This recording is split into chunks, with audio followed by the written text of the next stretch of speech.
Calvin Thomas here with Thomas Construction. Today we're going to show you how to lay backer board down in your bathroom and how to cut the holes for your backer board.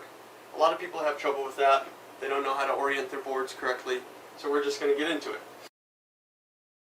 A drill, you're going to need a star bit, you're going to need a T-square, a knife, pencil, a hole diamond bit saw for cutting through tile and cement board.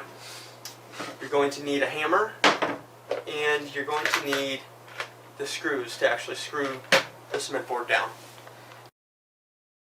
What we're doing here is we're cutting a hole for our backer board, and it's going over the top of our flange here. So before you get started with that, you just have to level out your tub. You're not going to have a chance to do it later, so you want to make sure your tub's level now. And what you're going to do to test that out is you're just going to lay a level on this ledge, and you're going to lay a level on this back ledge right here. Once that's leveled, this has already been leveled, but once that's leveled, you can go ahead and put your backer board down. You also want to make sure that this flange is set to the correct depth. You know that you're going to be putting your backer board down, you're going to be putting your thin set, and then on top of that is going to go tile. So you're going to want at least a ½ inch. So we already have that. It's been set to the correct depth. So if you don't, you can just lift these screws up. You can set it yourself.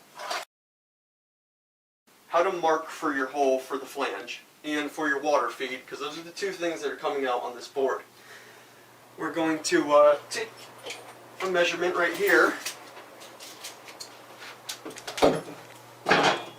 What we're doing is we're going from the tub to the center of the toilet flange, and that's at 19.5.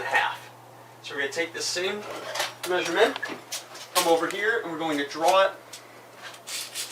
onto our backer board. We're just going to make sure that this is oriented the way it's going to lay on the floor, especially if it's your first time. If you've been doing it a while, it doesn't really matter. You'll figure it out. So then you just mark this as part of your center of your square that you will be drawing later. You're going to take another measurement from your wall to the center of your flange, which is 13.5. Come over here, mark 13.5.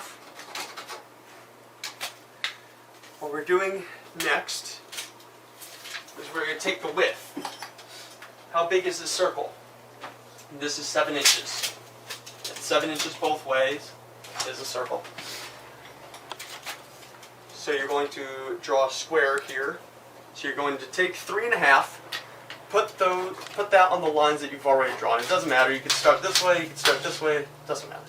So put 3.5 there, make a mark at 0, and make a mark at 7. Do the same thing going the opposite direction. Then you're going to take your T-square and you're going to mark your lines. So this is your top line, bottom line, there's your sides. And then you're going to go through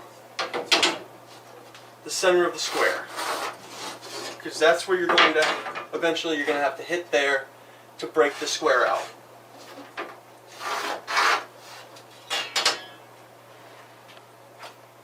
You can go through now, and you're going to have to take your knife, and you're going to score this several times. This stuff doesn't break easy. So you're going to score this, I don't know, do it as many times as possible just to make it easy. I've already done it, but you want that to break easy. You don't want, some weird shaped hole in the middle of your backer board. So once you got that done, you take your hammer, and if you don't think you can hit the right spot, you can drill a hole through the center here and then come to the back side. So I'm going to be hitting on this side of the board. And I'm going to line up right here, and with the hammer I'm going to hit through this board on the back side, hoping to make a perfect square eventually. And I might have to take pliers and take little pieces off, but let's just see how this works.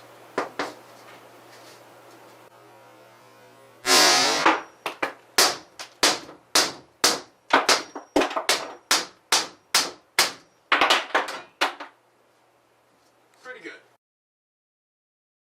Here's a bit that you want to use. It's a diamond bit. Make sure it's big enough. Make sure that this can actually go through it. This can. Perfect size. So you're going to put this in your drill, but you're going to line it up right on the center of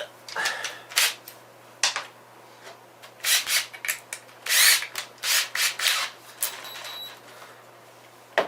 You're going to need water. This is a water bit.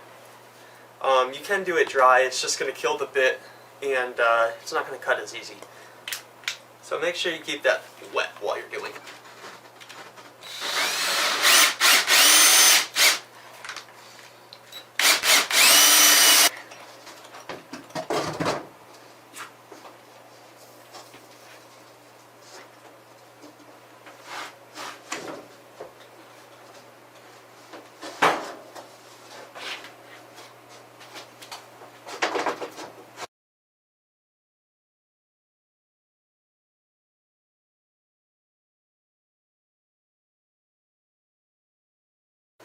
When you're screwing down your cement board, there's usually little holes, especially with this brand, Hardibacker. There's little holes here that show you where you're supposed to put screws. So all you're going to do is get your screw as straight as possible, go into the center,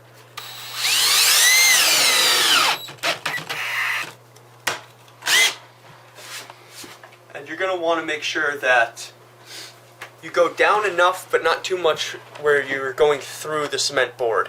You're just going to sink it right below the surface. Some things you shouldn't do when you're putting down your Hardibacker is you shouldn't use screws that'll rust. You don't want to use just any screw. You want to use the correct screw for putting down cement board. You don't want to put, a lot of people do it, they love doing it, but you don't want to put thin set underneath your Hardibacker. There's no point to it. It's redundant. You're not going to glue it down, and then when someone goes up to rip this off a couple years down the road, if they want to change the floor out or something, they're going to be fighting with it for hours. It's going to cost the homeowner a lot of money. There's no reason for it. And it's redundant. You're screwing down every 6 inches. You don't need to glue it down also. You don't want to use screws that are so long that they go in your floor joists. That's not the point of Hardibacker. You already put your subfloor down. If your subfloor is not thick enough, you have another problem. You have to put a better subfloor down. A thicker subfloor, a stronger subfloor.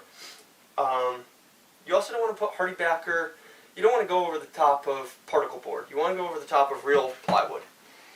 A lot of times particle board's good, but particle board flexes a lot more than plywood does. So those are just some of the things that you shouldn't do when you're putting down cement board.